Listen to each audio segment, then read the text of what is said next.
When I asked my daughter and her husband to show a little respect in my own home, they rolled their eyes like I was a burden. Like my voice didn't matter anymore.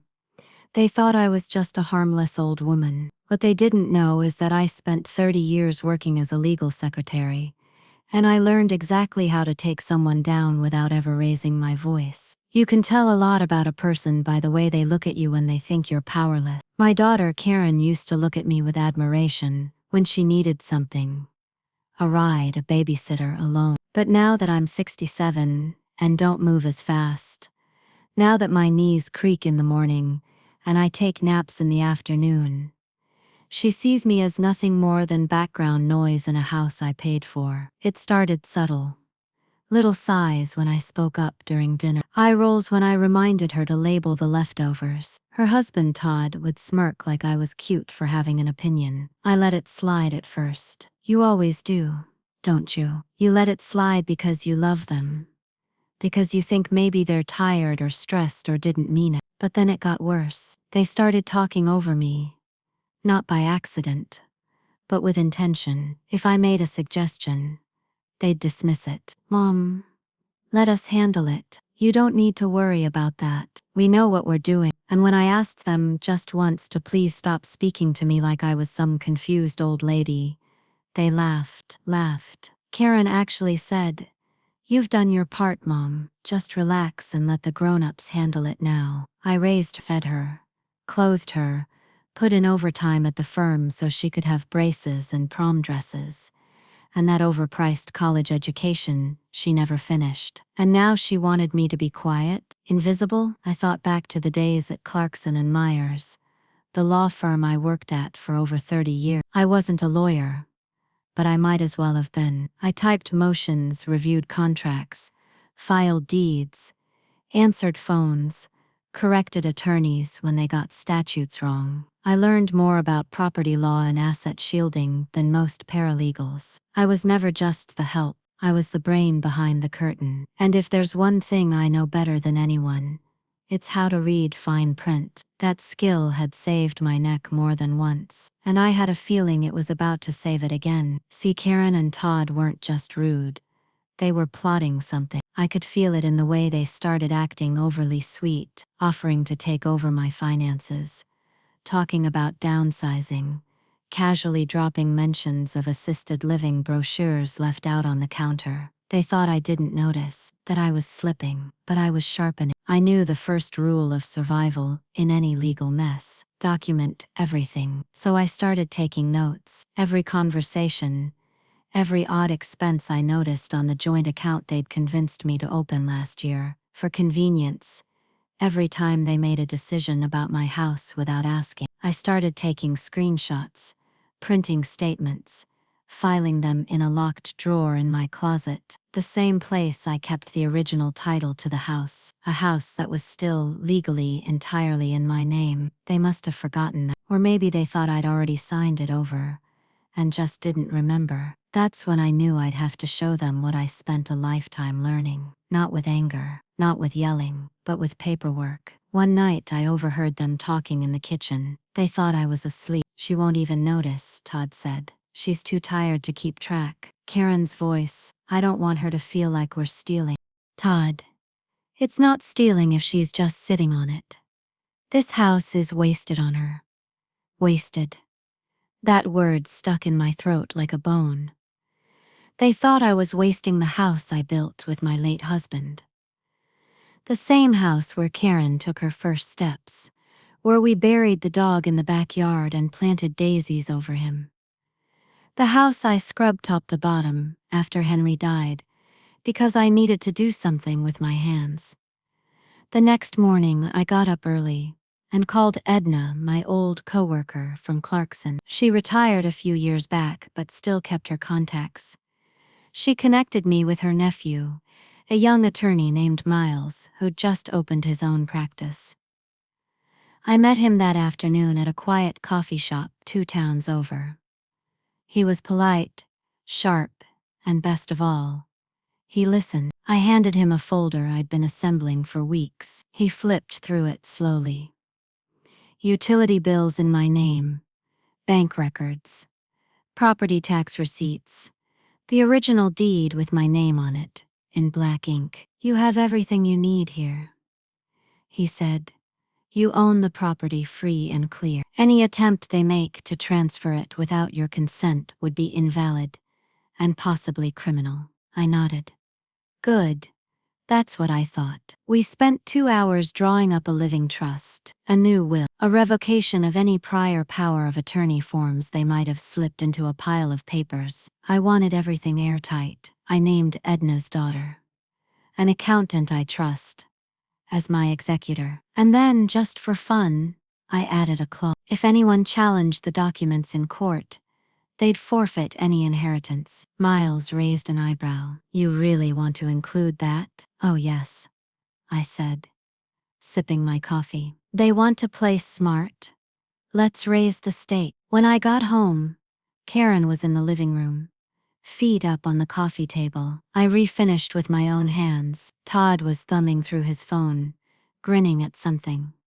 I walked in like nothing had changed, because nothing had, for them. But for me, the wheels were turning, and soon enough, they'd learn what it means to roll your eyes at someone who knows exactly where to file the right forms. It's a strange kind of power, knowing something that the people around you don't. Not gossip, not a secret, but the truth. The kind of truth backed by documents, clauses, filings, and signatures they never thought you were smart enough to use. I walked back into my house after meeting with Miles, holding that quiet, steady power in my chest, like a second heartbeat. Karen didn't even glance up from the couch when I entered. Hey Mom, she said, thumbing through her phone.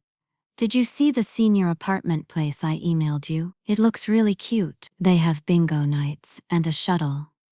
I didn't flinch. Sounds like a resort, I said, keeping my voice even. Too bad I already have a home. She didn't hear the warning in my tone, or maybe she didn't care. Todd was in the kitchen, making a sandwich. He never cooked before they moved in, but now he walked around like he owned the fridge, the counter, the air. I stood in the doorway and watched him smear mustard across a slice of my whole grain bread. He looked up and gave me that same smirk he always wore when he was bluffing at poker, or pretending to be smarter than he was. We're thinking about repainting the walls, he said casually, just to brighten the place up. Karen found some nice color samples. I tilted my head. You mean my walls? He chuckled. Well, we all live here, right? Might as well make it feel like everyone's home. That's when I realized they really thought they were inching me out, that I was like the old furniture they hadn't had time to haul to the curb yet. The next morning I pretended to sleep in, but I was up by 6 a.m., sipping tea and reviewing the documents Miles had filed. Everything was official now. The house had been moved into a living trust. Karen and Todd were not listed. All my assets were now protected under my name alone, and no one could touch a dime unless I allowed it. And the cherry on top? Miles filed a quiet title action, just in case they tried to manipulate any paperwork or claim some phantom right to the property. It would legally reaffirm me as the sole owner, and it would be on public record. Let them try something now. But still, I waited, because if there's one thing I learned at the law firm, it's that timing is everything. People dig their own holes, if you give them a long enough rope, and the illusion that they're winning. Later that week, I got my proof. It came in the form of a bank notification, a $4,000 withdrawal from the joint account, the same one they swore they weren't touching without asking. I had only kept that account open for emergencies, but apparently, Todd thought financing a business opportunity counted as one. I walked into the kitchen where he was sitting, typing furiously on his laptop. Did you take $4,000 from the account? He barely looked up. Yeah. I told Karen I was gonna. It's for this digital investment platform I'm launching. A what? It's like crypto but smarter, he said, grinning. I've been following this guy on YouTube who built a 6-figure income in 3 months. I just needed a little boost to get started. I stared at him. That wasn't your money to take. He shrugged. It's a joint account. I smiled. Yes, Todd. It is, which is why 10 minutes later I drove to the bank and closed. I transferred the remaining balance into my private account and left them with exactly 36. The next day, Karen stormed into my room. "Why is the card being declined?" she yelled. "We were at the grocery store and had to walk out like criminals." I looked up from my book. "Because the account is closed." Her mouth dropped open. "You can't do that." "I can." "I did, and I suggest you sit down before I explain why." She hesitated, then crossed her arms, still standing. "You've been living here rent-free for 2 years," I said, keeping my voice calm. "Eating my food, using my electricity, and treating me like an inconvenience." "That's not true." "It is. And now I have evidence that Todd withdrew thousands of dollars from our account without my permission." She looked flustered. "But it was for his business." "I don't care what it was for. He took what wasn't his." I reached into the drawer beside my chair and pulled out a manila envelope. I handed it to her. "What's this?" "Everything you need to understand how little control you have." She opened it slowly, scanning the document. "What is all this legal?" "It's the trust." I interrupted. "It's the title. It's the will. It's the clause that states, if either of you tries to challenge any of this, you forfeit your right to even look inside the house when I'm gone." She looked pale now. "You already moved the house into a trust." "Yes, weeks ago. But you said nothing. Because I was waiting for you to prove who you really are." She stood there, in stunned silence, lips trembling. I added one last thing. "You have 30 days to leave." Her voice dropped to a whisper. "You're evicting us?" "I'm reclaiming my life." She left without a word. Todd didn't speak to me for 2 full days. He didn't have to. The stomping, the slamming, the cold stares. That was his language. But I was fluent in louder silences, and mine always lasted longer. A week later I saw them whispering again at night.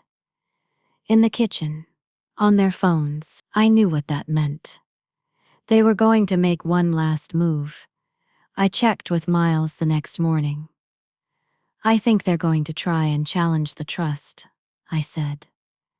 He didn't even flinch. "They can try. It's airtight. But just in case, I've already drafted a cease and desist." God bless young attorneys with old souls. Sure enough, a letter came in the mail 3 days later. From some third-rate attorney Karen must have found online, claiming emotional equity, requesting mediation, threatening to explore legal avenue. Miles sent back one sheet of paper. "No negotiation. Documents stand. Any challenge will result in forfeiture per clause 14B. We never heard from that lawyer again, and that's when I knew. It was done, not because they agreed, but because they had no options left. The funny thing about power is that when you finally step into it, people don't know what to do with you anymore. Karen and Todd had 30 days. That's what I gave them. Not because the law required it, but because I still had enough dignity to offer them a soft exit. I could have done it faster. Could have called a sheriff and had them served on the spot. But I didn't. I wanted them to feel it. Every day of it. The clock started ticking. Day 1 they stomped and sulked like children. Todd slammed cabinet door. Karen walked around with red eyes and a tissue always in hand. Like it would somehow gain her sympathy. It didn't. By day 5 they were both scrambling. I overheard them talking to friends about moving in just for a little while. Or asking about cheap storage unit. One night, Todd even had the nerve to say, "Maybe we can talk her into a few more weeks." I nearly laughed. A few more weeks. I gave them years. Years of tolerance, of patience, of swallowing my own voice just to keep the peace. And the moment I asked for even a sliver of respect, a seat at the dinner table of my own home, they rolled their eyes like I was begging for crumbs. No. The time for talking was over. Instead I cleaned. I went through every corner of that house, every drawer, every shelf. not to erase them, but to reclaim me. I found the old box of photos from when Henry and I first bought the house. The one where we stood in the yard, him holding the shovel, me holding the deed. We were younger, stronger, but even then I looked determined, like I knew one day I'd have to fight to keep it. I took that photo and placed it right on the mantel. Front and center. Karen noticed it a few days later and scoffed. Still romanticizing the past, huh? I didn't answer. I didn't have to. By week 2, they started packing in earnest. Not because they wanted to, but because they had no choice. Their threats had fizzled. Their lawyer had gone quiet. And their pride? Well, that was the only thing they hadn't boxed up yet. One afternoon, I heard Karen crying in the bedroom. Not the loud, performative sobbing she used to do. No, this was the real kind. Quiet and broken. I stood outside the door and waited. Part of me wanted to go in, to hug her, to pretend the last 6 months hadn't happened. But another part of me, the part that had been ignored, belittled and dismissed, said, let her sit with it, because growth doesn't come from being rescued. It comes from reckoning.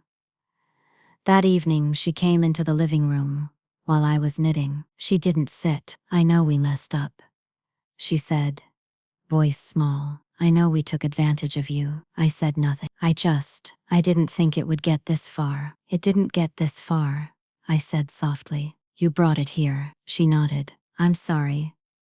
I believe you, I said. But sorry isn't a key to the front door anymore. She wiped her eyes and left. No tantrum, no defense, just the weight of consequences finally pressing down. By the 3rd week, they started treating me differently. Todd started saying please. Karen stopped finishing my sentences. They even asked, before using the laundry machine. It was too late, but interesting, because once people realize they need you, the tone changes. Too bad I was done being needed like a doormat. I wanted to be respected. And now, I was. The weekend before the move-out deadline, I invited Jenna over.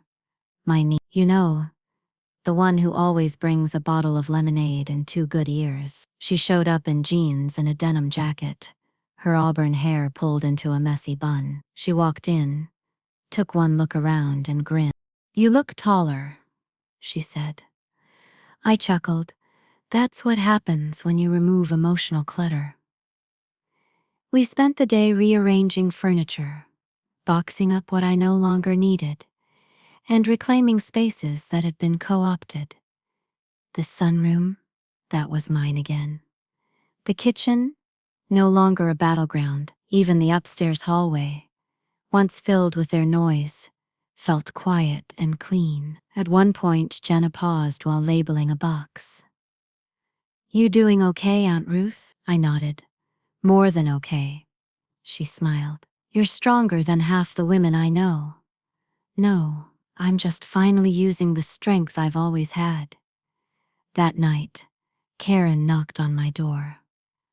Just once, she stepped in, eyes puffy, holding a small photo in her hand. It was the 2 of us. I was holding her as a baby on the porch. She was wrapped in a pink blanket. I looked exhausted, and so full of joy. I found this while packing, she said. Thought maybe you'd want it. I took it gently, stared at it for a moment. I do want it, I said.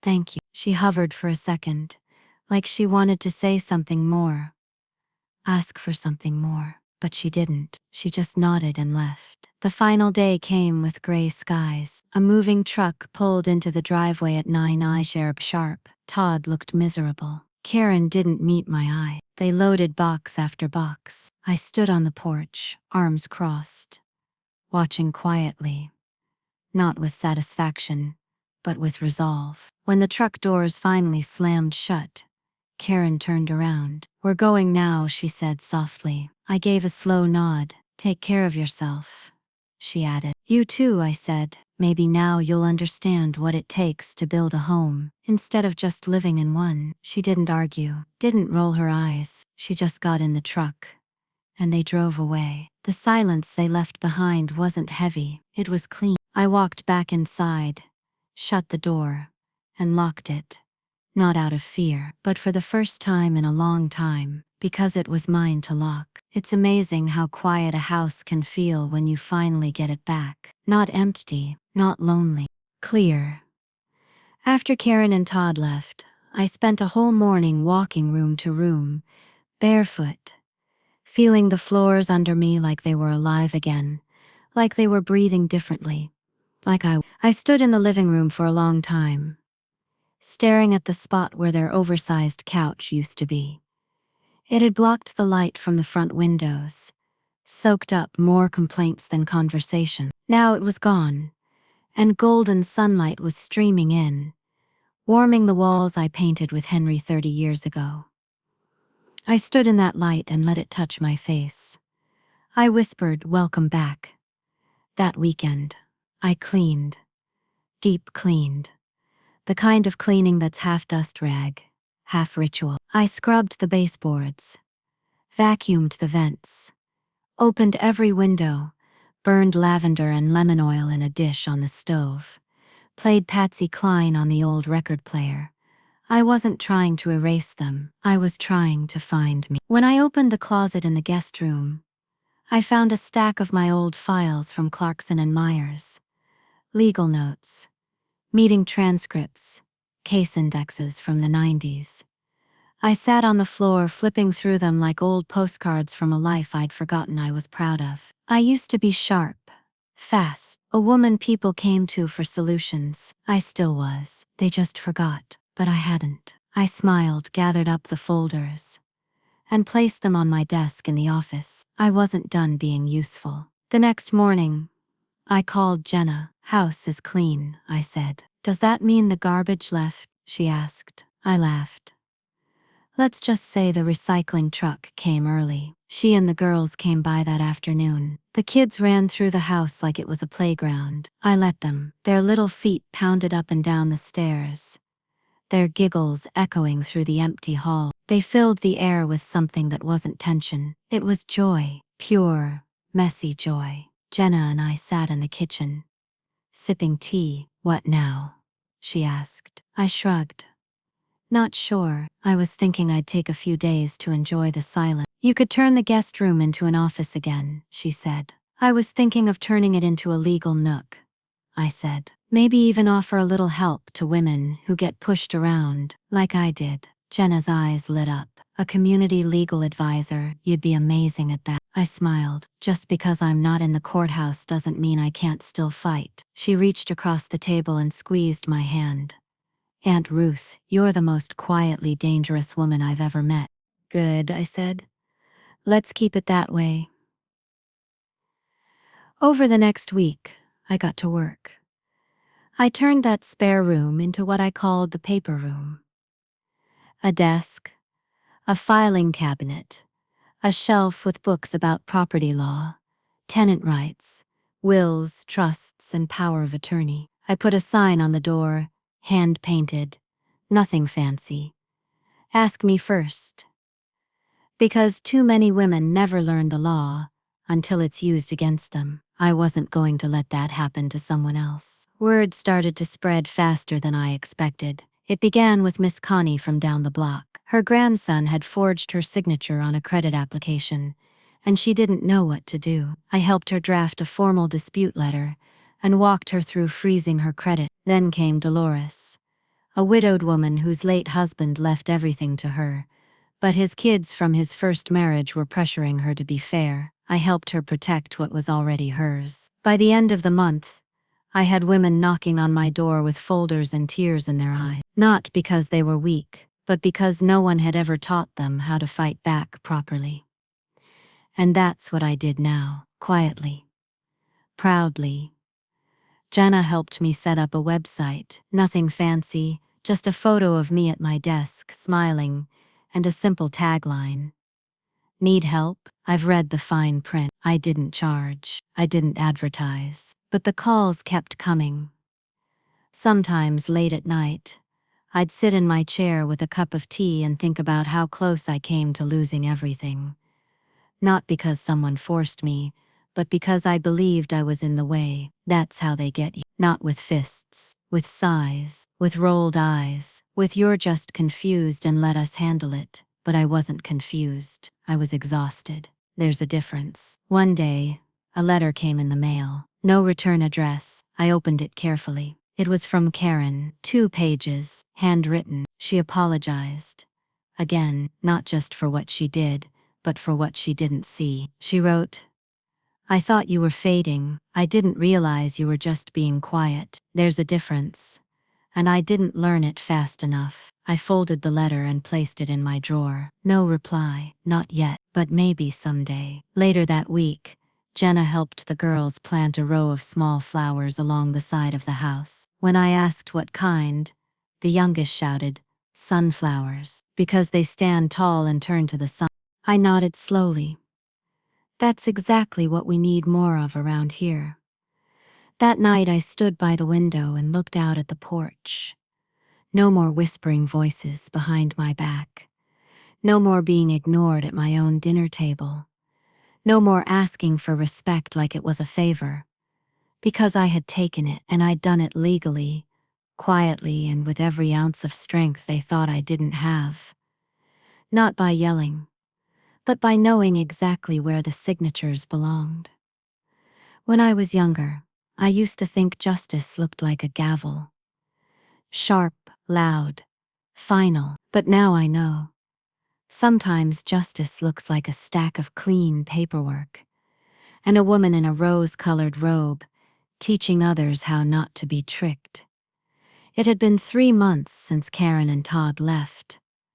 3 months of peace, of clarity, of cups of tea sipped all the way to the bottom, without interruption. And in that time, my little Ask Me First room had helped over a dozen women, neighbors, friends of friends, a few strangers who showed up clutching folders with trembling hands. I didn't offer legal representation, of course. I wasn't a lawyer. But I knew how the system worked. I knew how to read a lease, spot predatory clauses, flag a fake signature, and tell someone exactly what questions to ask when they walked into the courthouse. And more than anything, I knew how to make a woman feel like she wasn't stupid for not knowing it already. One morning, while I was reviewing a folder for Miss Dolores, the doorbell rang. I wasn't expecting anyone. Jenna and the girls usually knocked and came around back. When I opened the door, I froze. It was Melanie. I hadn't seen her in almost 9 years. Melanie used to be my best friend at the law firm. We started the same week back in '89. She was always sharper than me, quicker with a comeback. But I was steadier. We balanced each other until her divorce nearly wrecked her life, and she left the firm without so much as a goodbye. I stood there, stunned. "Ruth," she said softly. "Can I come in?" I opened the door wordlessly. She stepped inside, her black flats clacking softly against the tile. She looked older, yes.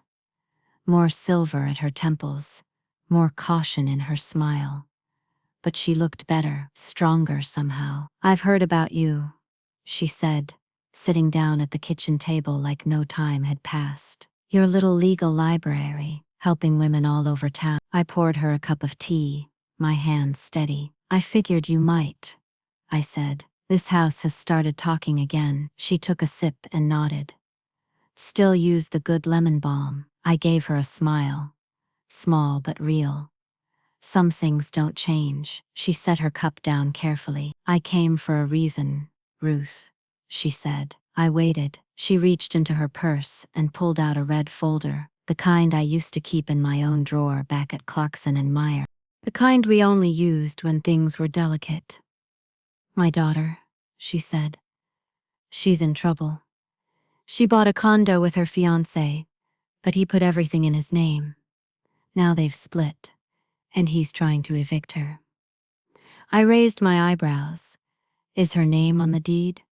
"No. He convinced her it would be cleaner that way." I exhaled slowly. "You taught her how to walk in heels and not how to sign contracts?" Melanie flinched. "I know. I failed her." I looked through the folder. Lease agreement, utility records, bank statements, messages from the man threatening to lock her out. It was bad. but not impossible. She has proof she contributed financially, I said. If she can show joint bank withdrawals for mortgage payments or renovations, she might have a case for equitable interest. Melanie looked like she might cry. That's why I came. I didn't know who else to ask.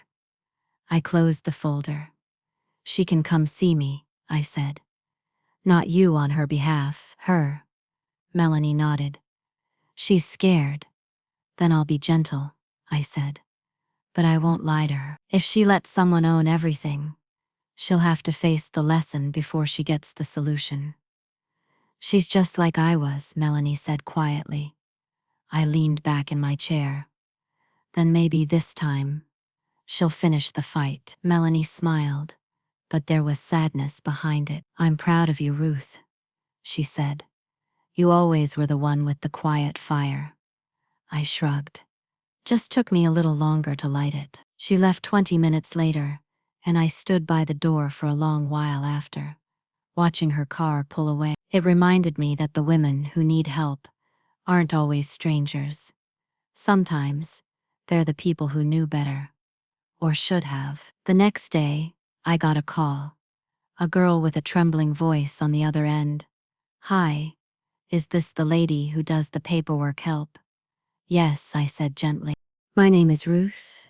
You can talk to me? The voice cracked. My name is Ella. My mom told me to call. I'm kind of scared. It's okay, Ella, I said. You're not the first one, and you won't be the last. By the end of the call, she had agreed to come by on Thursday. And just like that, the ripple kept going. That afternoon, Jenna stopped by with her girls. The youngest handed me a crayon drawing of a big tree and a house with the words, Miss Ruth is strong, written in the grass. Is that my cape? I asked, pointing to the red squiggle flying behind the stick figure. No, she said seriously. That's your scarf. You wear it when you fight people with paper. I laughed until I cried.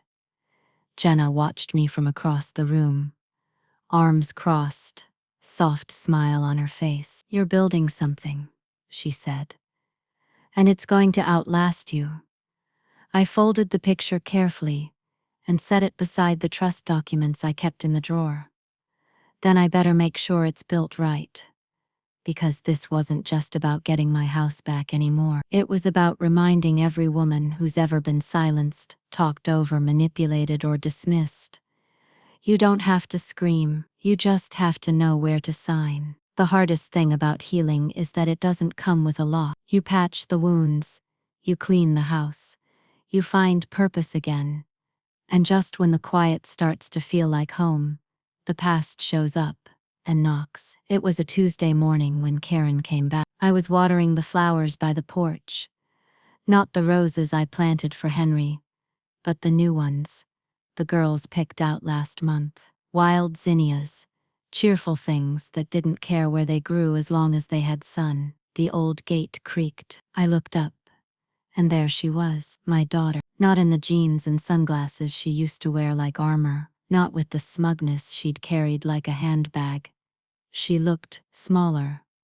Her eyes had that glassy shine, the kind that came from long nights and unanswered prayers. Hi, Mom, she said, her voice almost swallowed by the breeze. I straightened up, holding the hose in my hand like a shield. You're not supposed to be here. I know, she said. But I didn't know where else to go. I looked her over, hair pulled back messily, clothes wrinkled, fingers twitching. She hadn't come to gloat. She hadn't come to argue. She'd come because the world out there had finally caught up to her. Come inside, I said after a moment. But you don't stay long. She nodded and followed. We sat in the kitchen. I didn't offer her tea. She didn't ask for any. She stared at the old floral tablecloth like it was some ancient relic. I lost my job, she said finally. And the apartment. Todd. He left. Took the car. He's living with some woman in Arizona now. I nodded once. No surprise there. I'm staying at a motel out by the interstate, she continued. They're letting me pay week to week, but I can't afford another month. I don't have anyone else. And I know I don't deserve it. But I thought maybe you'd hear me out. I took a slow breath. Karen, when you lived here, you didn't just treat me like furniture. You tried to erase me. You took my money, my space, my peace.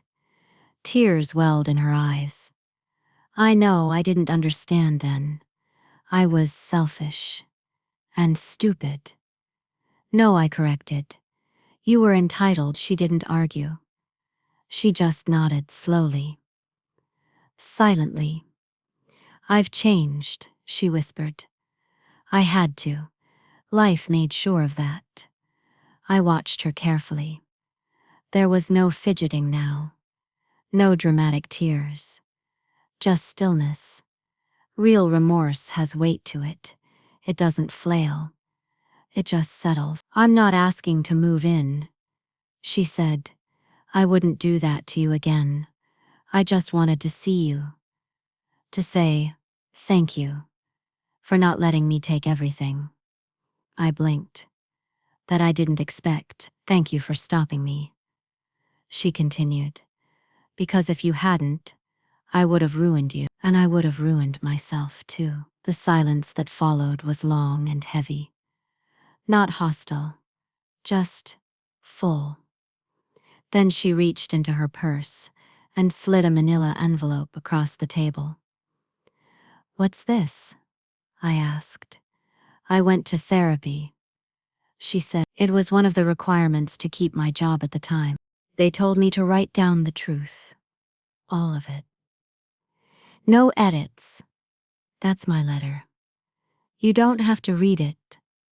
I just wanted to leave it with you. I didn't touch it yet. I just nodded. Do you need anything? I asked carefully. Besides a couch to sleep on. Her eyes widened. No, I mean I don't want to ask. But maybe just some guidance. I've been applying to jobs. I don't even know how to make a proper resume anymore. Everything's online now. I stood slowly, walked to the sunroom, and returned with a clipboard, a pen and a folder labeled employment tools. You can sit at the kitchen table for an hour, I said, and we'll work on your resume. After that, you go. Her lips trembled. Thank you. Don't thank me yet, I said. You'll be writing every single bullet point yourself. So she did. For an hour, we sat across from each other.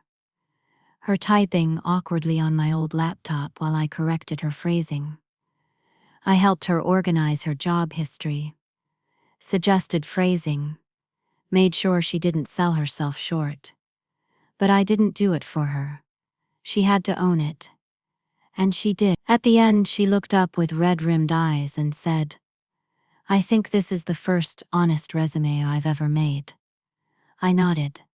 She stood, gently gathered her things, and paused at the door.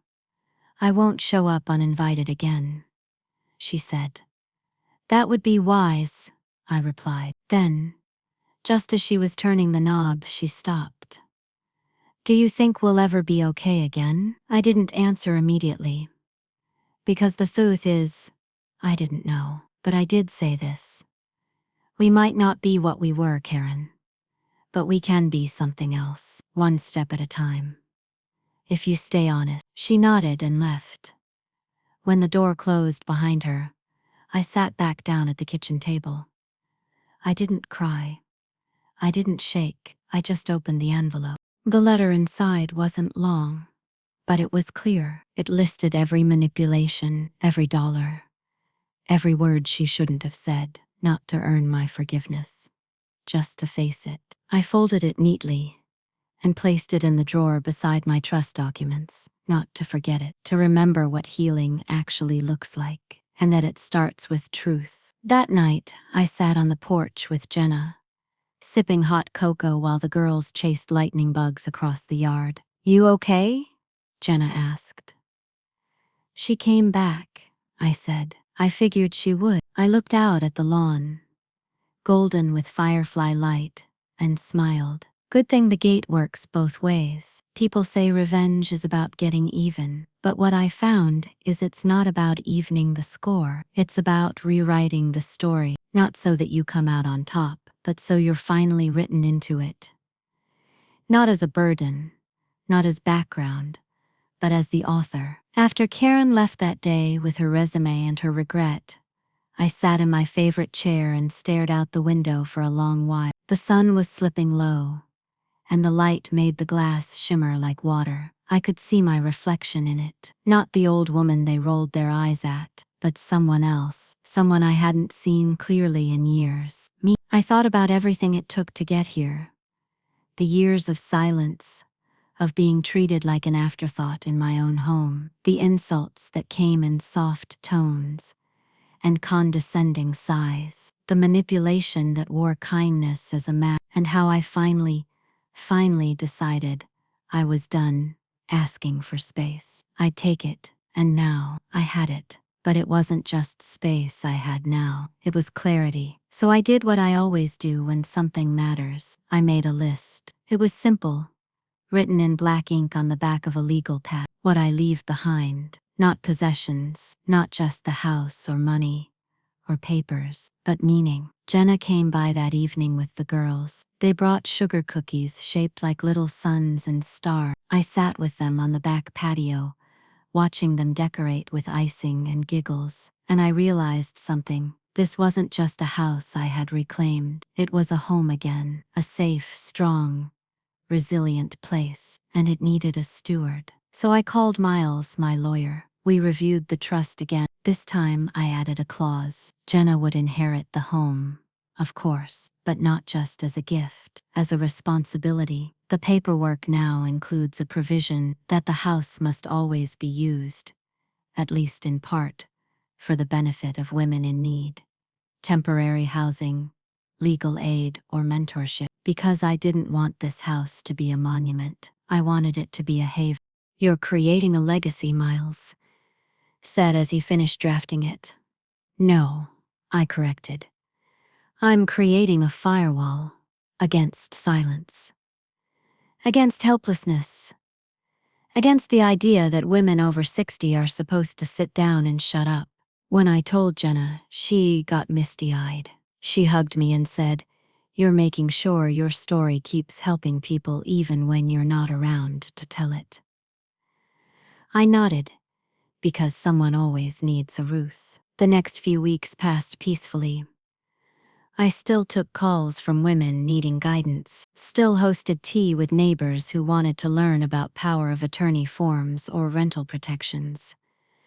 But I also took time for myself. I gardened. I wrote down the history of this house in a little green notebook, just in case the next generation ever needed reminding that their walls didn't build themselves. One Sunday morning, Karen returned. She knocked softly, not out of fear, but respect. I opened the door. She didn't ask to come in. She handed me a letter, a job offer. She had landed a position at a nonprofit that worked with housing support for single mothers. Her resume, the one we built together, had helped. "I wanted you to be the first to see it," she said. I read it slowly, then looked up. "Proud of you," I said simply. She smiled, not wide, not performative, just honestly. "I wouldn't have gotten here without the lesson you gave me," she said. "Wasn't just a lesson," I replied. "It was a legal record." We both laughed. Before she left, she asked, "Do you think I'll ever be welcome again?" I paused, thinking carefully. "When your visits don't come with needs or expectations, just presence, the door might be open." She nodded and walked away, and I let her go. This time, with peace. That night, I sat on the porch alone. The moon was full, The air smelled like lemon balm and fresh soil. I pulled the list from my pocket again. What I leave behind: a home no one can steal, a daughter who finally listened, a niece who will protect it all, a town full of women who now know where to sign, a story not of revenge, but of reclaiming. And I smiled, because I didn't just get the last word, I got the right one. So here's what I want you to know. If you're listening to this story, if they roll their eyes when you speak, make sure the next thing they hear is the sound of your signature at the bottom of something that can't be undone, not because you shouted, not because you begged, but because you finally remembered who you are, and that knowing the law is the quietest, most unstoppable kind of power there is.